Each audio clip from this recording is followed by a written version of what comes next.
Hello नमस्कार दोस्तों, आप सभी का आज के इस सेशन में स्वागत है। और आज का ये सेशन कक्षा 12th भूगोल के सभी विद्यार्थियों के लिए अति महत्वपूर्ण रहने वाला है। दोस्तों, आपके पुस्तक का भाग 2 अध्याय नंबर 3 मानव बस्ती, इन पाठ के सभी अति महत्वपूर्ण प्रश्नों की चर्चा इस वीडियो में करने वाले हैं। तो दोस्तों, इस वीडियो को पूरा देखना और चैनल पर नए हो आप तो चैनल को सब्सक्राइब जरूर करें। इसी के साथ दोस्तों, अगर आपने हमारे टेलीग्राम चैनल को ज्वाइन नहीं किया है तो ज्वाइन जरूर करें। उसका लिंक आपको डिस्क्रिप्शन में मिल जाएगा, या आपके टेलीग्राम ऐप डाउनलोड किया गया है तो उसमें दोस्तों टुडे करंट इन्फॉर्मेशन आप नाम अगर सर्च करोगे तो वहाँ हमारा चैनल का लोगो मिल जाएगा TCI करके, ठीक है। तो वहाँ से भी ज्वाइन कर सकते हो। उसमें दोस्तों मैंने भूगोल के अति महत्वपूर्ण जितने भी मॉडल पेपर है वह डाल दिए हैं। वह परीक्षा से पहले एक बार 3 मॉडल पेपर डाले हैं, अच्छी तरीके से पढ़ करके जाएं। इसके अलावा एक मॉडल पेपर और हल करवाया गया है चैनल पर। 4 मॉडल पेपर परीक्षा की दृष्टि से अति महत्वपूर्ण है और उन्हीं मॉडल पेपरों में से दोस्तों आपके लगभग 50% यानी 60% तक का प्रश्न उस 4 मॉडल पेपरों में से आने वाले हैं। तो दोस्तों, उन मॉडल पेपरों को आप जरूर देखना। ये मेरी आपसे विशेषतः विनती है, आपसे दोस्तों रिक्वेस्ट है, उन मॉडल पेपरों को एक बार पूरा पढ़ करके जरूर जाएं। तो दोस्तों, अब मैं शुरू करता हूं बिना टाइम गंवाए आज की सेशन की शुरुआत। पहला प्रश्न है दोस्तों हमारा कि आर्थिक वृद्धि के नोड के रूप में कार्य करते हैं। दोस्तों, आर्थिक वृद्धि के नोड के रूप में कार्य कौन करते हैं? तो नगर करते हैं। कौन करते हैं दोस्तों? नगर करते हैं। दूसरा प्रश्न है निम्न में से ग्रामीण बस्ती का प्रकार है। तो ग्रामीण बस्ती का प्रकार कौन सा है दोस्तों? गुच्छित, अर्धगुच्छित या पल्लीकृत, ये सभी है वो ग्रामीण बस्ती के प्रकार हैं। नेक्स्ट है तीसरा, सन 2011 की जनगणना के अनुसार भारत की कुल जनसंख्या में नगरीय जनसंख्या का प्रतिशत कितना है?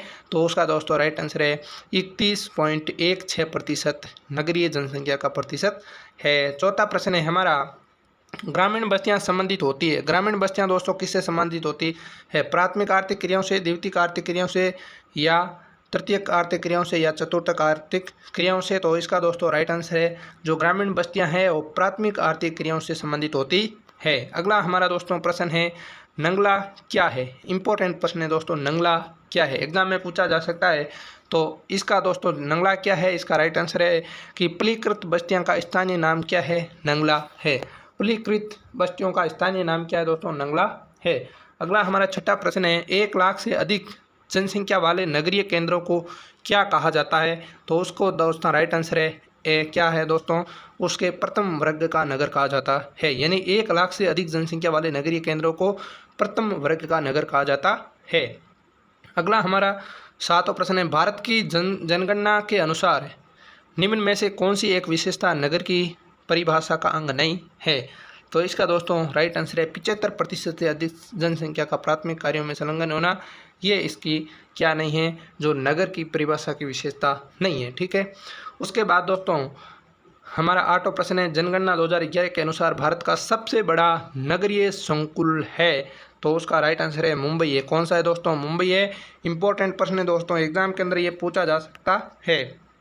अगला हमारा 9वां प्रश्न है राजस्थान के किन्हीं 2 महानगरीय शहरों के नाम बताइए। तो राजस्थान के दोस्तों जयपुर, जोधपुर और कोटा है वो महानगरीय शहर हैं। इंपॉर्टेंट प्रश्न है दोस्तों, पूछा जा सकता है। जयपुर, जोधपुर और कोटा, जयपुर, जोधपुर और कोटा, ये है 3 है जो महानगरीय शहर है। 2 ही पूछे आपको तो आपको 3 याद रखने हैं। नेक्स्ट 10वां प्रश्न है प्रशासनिक नगर किसे कहते हैं? तो इसका दोस्तों राइट आंसर है उच्च कार्यों के प्रशासनिक मुख्यालय प्रशासनिक नगर कहलाते हैं। उच्च कार्यों के प्रशासनिक मुख्यालय प्रशासनिक नगर कहलाते हैं। जैसे राज्यों की राजधानी, तो राजस्थान का जो प्रशासनिक नगर कौन सा है? तो जयपुर है। कौन सा है? अगर पूछे ना राजस्थान का प्रशासनिक नगर है तो कौन सा दोस्तों? जयपुर है, ठीक है। अगला हमारा 11वां प्रश्न है किन्हीं 2 गैरीसन नगरों के उदाहरण दीजिए। तो गैरीसन नगर अंबाला है, जालंधर है और उधमपुर है। ये दोस्तों गैरीसन नगर है, ठीक है। अगला है 12वां पल्ली बस्तियों के स्थानीय नाम। पल्ली बस्तियों का स्थानीय नाम दोस्तों ढाणी है, पाली है, पाड़ा है और नगला है। नंगला है, ठीक है। ढाणी, पाला, पाड़ा और नंगला ये पल्ली बस्तियों के स्थानीय नाम हैं दोस्तों। इनमें से कोई भी दोस्तों आपको पूछा जा सकता है, याद जरूर रखना है। अगला 13वां प्रश्न है नगरीय बस्तियां किसे कहते हैं? तो इसका दोस्तों राइट आंसर है ऐसे बड़े अधिवास जिनमें मुख्यतः द्वितीय व तृतीय क्रियाकलाप किए जाते हैं नगरीय बस्तियां कहलाती है, ठीक है। तो नगरीय बस्तियां किसे कहते हैं? तो ऐसे बड़े अधिवास जिनमें मुख्यतः द्वितीय द्वितीयक व तृतीयक क्रियाकलाप किए जाते हैं, नगरीय बस्तियाँ कहलाती है। नेक्स्ट है 14 प्रश्न, ग्रामीण बस्तियों के प्रकार किसके आधार पर निर्धारित होते हैं? तो इसका दोस्तों राइट आंसर है उच्चावच, स्थलाकृति, जलवायु और जल की उपलब्धता। इनके आधार पर ग्रामीण बस्तियों के आधार निर्धारित होते हैं। अगला हमारा 15वां प्रश्न है दोस्तों, भारत में नगरों का अभ्युदय किस काल में हुआ? भारत में नगरों का अभ्युदय किस काल में हुआ? तो इसका राइट आंसर है भारत में नगरों का अभ्युदय प्रागैतिहासिक काल में हुआ। ठीक है। 16वां प्रश्न है, ग्रामीण बस्तियां कितने प्रकार की होती है? नाम लिखिए। तो ग्रामीण बस्तियां दोस्तों कितनी 4 प्रकार की होती है। तो इंपॉर्टेंट प्रश्न दोस्तों पूछा जा सकता है। पहला है दोस्तों गुच्छित ग्रामीण बस्तियां, अर्धगुच्छित ग्रामीण बस्तियां, फलीकृत ग्रामीण बस्तियां और एकाकी ग्रामीण बस्तियां। ठीक है। चारों के नाम आपको अच्छी तरीके से याद रखना है। ठीक है दोस्तों। अगला है हमारा खनन नगर क्या है? उदाहरण दीजिए। तो ऐसे नगर जो खनिज समूह क्षेत्रों में विकसित हुए हैं खनन नगर कहलाते हैं। क्यों? कौन से दोस्तों?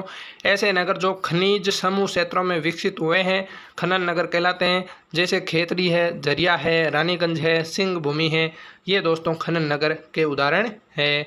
अगला हमारा गैरीसन नगर क्या होते हैं?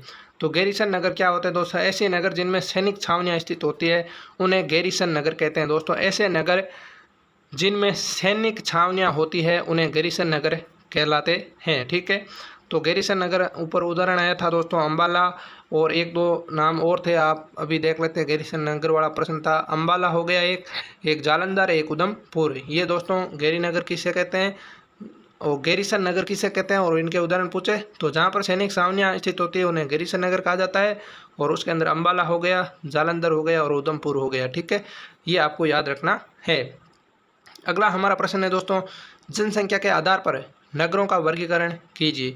तो यहाँ पर दोस्तों 1 लाख से 10 लाख, ठीक है, 10 लाख से 50 लाख और 50 लाख से अधिक। ठीक है। 1 लाख से ये नगर और 10 लाख से 50 लाख तक महानगर और 50 लाख से अधिक मेगा नगर। ठीक है। ये आपको ध्यान में रखना है। यहाँ पर दोस्तों सीधे दिए डायरेक्ट। ठीक है। और जब भी आपको दोस्तों अगर आपको अलग से दिए देंगे तो आपको क्या हो, उसके अंदर टेढ़ा बेड़ा होगा, ये ऑप्शन चेंज कर देंगे। ठीक है। मिलान चिन्ह वाला ऐसा प्रश्न देंगे। ठीक है। तो आपको यहाँ पर सीधे दिए गए अच्छी तरीके से इनको याद कर ले। 20वां प्रश्न है दोस्तों हमारा क्या है? प्रकार्यात्मक क्षेत्र के आधार पर नगरों का वर्गीकरण कीजिए। तो प्रकार्यात्मक आधार पर नगरों का वर्गीकरण निम्न प्रकार किया जाता है। पहला है दोस्तों प्रशासनिक नगर, दूसरा है औद्योगिक नगर, तीसरा है खनन नगर, चौथा है परिवहन नगर, पांचवा है पतन नगर, छठा है हमारा पर्यटन नगर और सातवां है शैक्षिक नगर। तो ये प्रकार्यात्मक आधार पर नगरों का वर्गीकरण आपके सामने है। तो इनको भी अच्छी तरीके से याद कीजिए, निम्न को सुमेलित कीजिए। दोस्तों प्रशासनिक नगर चंडीगढ़, औद्योगिक नगर भिलाई, शैक्षिक नगरी कोटा, पर्यटन नगरी शिमला। ठीक है। जो इनको भी दोस्तों प्रशासनिक नगर चंडीगढ़ है, ठीक है, चंडीगढ़, और औद्योगिक नगरी भिलाई हो गया हमारा, शैक्षिक नगरी राजस्थान का कोटा हो गया और पर्यटन नगरी शिमला हो गया। ये दोस्तों सीधे सुमेलित किए हुए हैं। इन नगरों को आपको अच्छी तरीके से याद रखना है। अगला हमारा 22वां प्रश्न है दोस्तों, ग्रामीण व नगरीय बस्तियों में कोई 2 आधारभूत अंतर बताने हैं। तो ये भी दोस्तों इम्पोर्टेंट प्रश्न है। ठीक है। ग्रामीण व नगरीय बस्तियों के मुख्य अंतर क्या है? दोस्तों ग्रामीण बस्तियां अपनी आवश्यकताओं की पूर्ति भूमि आधारित प्राथमिक क्रियाओं से करती है, जबकि नगरीय बस्तियां हैं वो अपनी आर्थिक आवश्यकताओं की पूर्ति द्वितीयक एवं तृतीयक आर्थिक क्रिया से करती है। नेक्स्ट दूसरा है, ग्रामीण लोग कम गतिशील होते हैं जबकि इनके जो सामाजिक संबंधित घनिष्ठ होते हैं। ग्रामीण लोग हैं वो कम गतिशील होते हैं जबकि इनके जो सामाजिक संबंध है वो घनिष्ठ होते हैं। अगला है, जबकि दोस्तों नगरीय क्षेत्रों में जीवन का ढंग जटिल और तीव्र होता है जबकि सामाजिक संबंध है वो औपचारिक होते हैं। कैसे होते हैं दोस्तों? औपचारिक होते हैं। अगला हमारा दोस्तों 23वां प्रश्न है, स्मार्ट सिटी मिशन से आप क्या समझते हैं? तो भारत सरकार द्वारा देश के कुछ चुनिंदा शहरों में आधारभूत सुविधाएं, स्वच्छ पर्यावरण और नागरिकों को बेहतर जीवन स्तर प्रदान करने हेतु अभियान शुरू किया गया है जिसे स्मार्ट सिटी मिशन के नाम से जाना जाता है। दोस्तों भारत सरकार द्वारा देश के कुछ चुनिंदा शहरों में आधारभूत सुविधाएं, स्वच्छ पर्यावरण और नागरिकों को बेहतर जीवन स्तर प्रदान करने हेतु अभियान शुरू किया गया है जिसे स्मार्ट सिटी मिशन के नाम से जाना जाता है। स्मार्ट सिटी मिशन का उद्देश्य सेवाओं के लिए स्मार्ट समाधान लागू करना, प्राकृतिक आपदाओं के जोखिम को कम करना तथा कुछ नगरों को उच्च सुविधा युक्त मॉडल के रूप में विकसित करना, ये स्मार्ट सिटी मिशन का मुख्य उद्देश्य है। यहाँ पर इस प्रश्न में दोस्तों आपको परिभाषा भी दी है और स्मार्ट सिटी मिशन का मुख्य उद्देश्य क्या है। तो मुख्य उद्देश्य यही है दोस्तों, सेवाओं को स्मार्ट समाधान लागू करना, प्राकृतिक आपदाओं के जोखिम को कम करना तथा कुछ नगरों को उच्च सुविधा युक्त मॉडल के रूप में विकसित करना। ये दोस्तों इसका राइट आंसर है। अब दोस्तों अगला हमारा 24वां प्रश्न है कि भारत में पाई जाने वाली ग्रामीण बस्तियों के प्रकार और उनकी विशेषताएं का वर्णन कीजिए। शानदार प्रश्न है। भारत में 4 प्रकार की ग्रामीण बस्तियां पाई जाती है और इस प्रश्न पर दोस्तों स्टार लगा लेना पूछा जा सकता है। तो 4 प्रकार की ग्रामीण बस्तियां, पहला दोस्तों हैं गुच्छित बस्तियां। ठीक है, इन बस्तियों में आवासीय क्षेत्र स्पष्ट रूप से चारों ओर फैले खेत खलिहान तथा चारागाह से अलग होता है। गुच्छित बस्तियां उपजाऊ जलोढ़ मैदानों तथा उत्तरी पूर्वी राज्यों में पाई जाती है। तो गुच्छित बस्तियां भारत के उत्तरी पूर्वी राज्यों के अंदर पाई जाती है। अगला हमारा है, इसके अंदर दूसरा पॉइंट है अर्धगुच्छित बस्तियां। इस प्रकार की बस्तियों को विखंडित बस्तियां भी कहा जाता है। इन बस्तियों में ग्रामीण समाज का एक या अधिक संवर्ग स्वेच्छा या मजबूरी वश मुख्य गुच्छित बस्ती से अलग बस्ती बनाकर रहने लगे हैं। ऐसी बस्तियां राजस्थान व गुजरात के कुछ भूभागों में पाई जाती है। ठीक है, अगला तीसरा है पलीकृत बस्तियां। इन बस्तियों को पुक्का, पाना, पाड़ा, पाली, नंगला व ढाणी आदि नामों से जाना जाता है और इनका निर्माण जाति व्यवस्था के कारण उत्पन्न सामाजिक अलगाव से होता है। ऐसी बस्तियां गंगा के मैदान, छत्तीसगढ़, हिमाचल की निचली घाटियों में पाई जाती है। तो ये पलीकृत बस्तियां हैं, उनके उपनाम हैं और ये आपको जरूर दोस्तों याद रखना है, क्योंकि दोस्तों इनसे सीधा प्रश्न बन सकता है। जो भी आपका जो पलीकृत बस्तियां हैं, इनसे आपका सीधा प्रश्न दोस्तों बन सकता है। तो आपको दोस्तों इनको जरूर याद रखना। अगला है आपका प्रीक्षिप्त बस्तियां। प्रीक्षिप्त बस्तियां को एकाकी बस्तियों के नाम से भी जाना जाता है। ये बस्तियां प्रारूप विहीन होती है क्योंकि इनमें कुछ ही घर होते हैं। इस प्रकार की बस्तियां मुख्य रूप से मेघालय, उत्तराखंड, हिमाचल प्रदेश, केरल, जम्मू कश्मीर आदि क्षेत्रों में पाई जाती है। अगला हमारा 25वां प्रश्न है दोस्तों, भारतीय नगरों का प्राक कार्यात्मक वर्गीकरण प्रस्तुत कीजिए। तो दोस्तों केंद्रीय कार्यों को संपादित करने के अलावा भारत अनेक नगर कुछ विशिष्ट कार्यों के कारण जाने जाते हैं। उन्हीं विशिष्ट कार्यों की प्रधानता के कारण भारत के नगरों को 9 वर्गों में रखा गया है। पहला है प्रशासनिक नगर, यानी ऐसे नगर जिनमें उच्च क्रम के प्रशासनिक कार्य संपादित होते हैं। इनमें मुख्यतः राजधानियां शामिल है, जैसे राजस्थान की राजधानी दिल्ली हो गई, राजस्थान की जयपुर, दिल्ली हो गई, चंडीगढ़ हो गई, लखनऊ। ये दोस्तों दो राजधानियां हैं, ये प्रशासनिक नगर कहलाते हैं।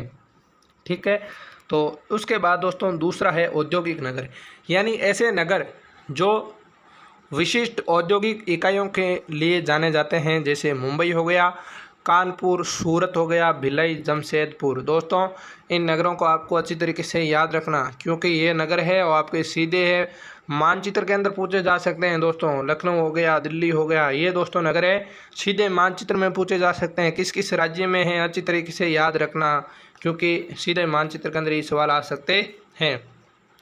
अगला है व्यापारिक नगर। व्यापारिक नगर कौन कौन से दोस्तों? नगर जिनमें दोस्तों वह नगर जिनमें व्यापार वाणिज्य की प्रधानता होती है, जैसे कोलकाता हो गया, मुजफ्फरनगर हो गया, सहारनपुर हो गया, ये दोस्तों व्यापारिक नगर है। दोस्तों मैंने पहले भी बोला ये नगर सारे याद रखना, कौन कौन सा किन किन राज्य में है, ये सीधे मानचित्र में इनमें से ही आने वाला है। अगला है दोस्तों परिवहन नगर, यानी ऐसे नगर जिनमें परिवहन सेवाएं सर्वप्रमुख केंद्रीय कार्य होता है। इनमें जो देश के सभी बंदरगाह नगर या आंतरिक परिवहन के केंद्र सम्मिलित है। उसके बाद दोस्तों पांचवा है खनन नगर। इस श्रेणी के नगर खनिज संपन्न क्षेत्रों में विकसित होते हैं। अंकलेश्वर, सिंगरौली, झरिया, रानीगंज आदि प्रमुख खनन नगर है। गैरीसन यानी छावनी नगर, इन नगरों का विकास सैनिक छावनियों के रूप में हुआ है। अम्बाला हो गया, नीमच हो गया, जालंधर हो गया, उधमपुर इस श्रेणी के प्रमुख नगर और शहर है। नेक्स्ट सातवां पर्यटन नगर। ऐसे नगर जिनमें केंद्रीय कार्यों में पर्यटन कार्य सर्वाधिक प्रभावी होते हैं, जैसे नैनीताल हो गया, शिमला, मसूरी, पंचमढ़ी, माउंट आबू। तो इनको भी आपको अच्छी तरीके से, राजस्थान का पर्यटन नगर माउंट आबू, पंचमढ़ी, ठीक है, इनको आप अच्छी तरीके से याद रखना। नेक्स्ट है हमारा शैक्षिक नगर। ऐसे नगर शैक्षणिक कार्यों के लिए प्रसिद्ध होते हैं, जैसे रुड़की हो गया, ग्रेटर नोएडा, वाराणसी, पिलानी, ये प्रमुख शैक्षिक नगर कहलाते हैं, ठीक है। उसके बाद लास्ट है धार्मिक व सांस्कृतिक नगर। इस श्रेणी में धार्मिक अथवा सांस्कृतिक महत्व रखने वाले नगर आते हैं। उदाहरण के लिए मथुरा हो गया, वृंदावन हो गया, वाराणसी हो गया और अजमेर, तिरुपति, ये दोस्तों धार्मिक और सांस्कृतिक नगर के उदाहरण है। तो ये दोस्तों शानदार पाठ आज हमने किया है, मानव बस्ती तीसरा पाठ शानदार तरीके से किया है। ये आपको कैसा लगा है, अगला चौथा पाठ अगले सेशन में होगा।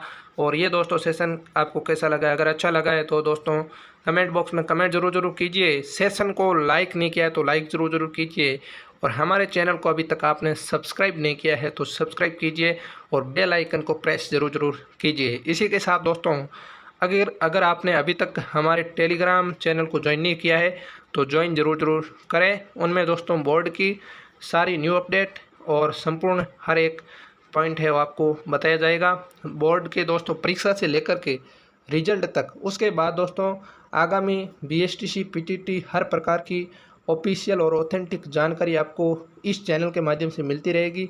तो दोस्तों चैनल को सब्सक्राइब कीजिए और अपने मित्रों को शेयर जरूर कीजिए। तो जहाँ तक हो सके मैंने दोस्तों आपको अच्छा पढ़ाने की कोशिश की है, ये मुझे उम्मीद है। इसी के साथ दोस्तों मैं आज के सेशन को यहीं विराम देता हूँ, मिलता हूँ नेक्स्ट सेशन के साथ। तब तक के लिए धन्यवाद। जय हिंद, जय भारत।